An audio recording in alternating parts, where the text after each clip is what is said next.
ಊಟನ ಏನು ತಿನ್ನಬೇಕು ಎಷ್ಟು ತಿನ್ನಬೇಕು ಅಂತ ಡೌಟ್ ಇದೆಯಾ? ನಾನು ನಿಮ್ಮ ಆದಿತ್ಯ. ಇವತ್ತು ನಾನು ನಿಮ್ಗೆ ಹೇಳ್ಕೊಡ್ತೀನಿ ಬನ್ನಿ. ವರ್ಕರ್ಸಲ್ಲಿ 3 ಟೈಪು. ಒಂದು ಹೆವಿ ವರ್ಕರ್, ಎಕ್ಸಾಂಪಲ್ ಅಗ್ರಿಕಲ್ಚರ್ ಅಂದರೆ ವ್ಯವಸಾಯ ಮಾಡೋರು.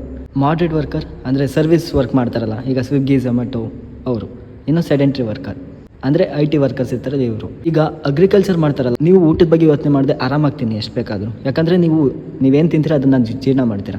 ಎರಡನೇದು ಮಾಡರೇಟ್ ವರ್ಕರ್ಸ್, ಈಗ ಸರ್ವಿಸ್ ಮಾಡೋರು. ಇವರು ಸ್ವಲ್ಪ ನೀವು ಡಯಟ್ ಬಗ್ಗೆ ಯೋಚನೆ ಮಾಡಬೇಕಾಗತ್ತೆ. ಮತ್ತು ನೀವು ಸೆಡೆಂಟ್ರಿ ವರ್ಕರ್ಸ್, ನೀವು ಡಯಟ್ನ ಫಾಲೋ ಮಾಡಲೇಬೇಕು. ನೀವು ನಿಮ್ಮ ಊಟದಲ್ಲಿ ಕಾರ್ಬೋಹೈಡ್ರೇಟ್ ಕಮ್ಮಿಯಾಗಿ ನೋಡ್ಕೋಬೇಕಾಗತ್ತೆ, ಮತ್ತು ಗುಡ್ ಫ್ಯಾಟ್ ಇರೋ ಥರ ನೋಡ್ಕೋಬೇಕಾಗತ್ತೆ, ಗುಡ್ ಪ್ರೋಟೀನ್ ಇರೋ ಥರ ನೋಡ್ಕೋಬೇಕಾಗತ್ತೆ, ಹೆಚ್ಚು ಫೈಬರ್ನ ತೊಗೋಬೇಕಾಗತ್ತೆ, ಮತ್ತು ಒಳ್ಳೆ ಪ್ರಮಾಣದಲ್ಲಿ ವೈಟಮಿನ್ಸ್ ಮತ್ತು ಮಿನರಲ್ಸ್ ನಿಮ್ಮ ಊಟದಲ್ಲಿ ಇರೋ ಥರ ನೋಡ್ಕೋಬೇಕಾಗತ್ತೆ.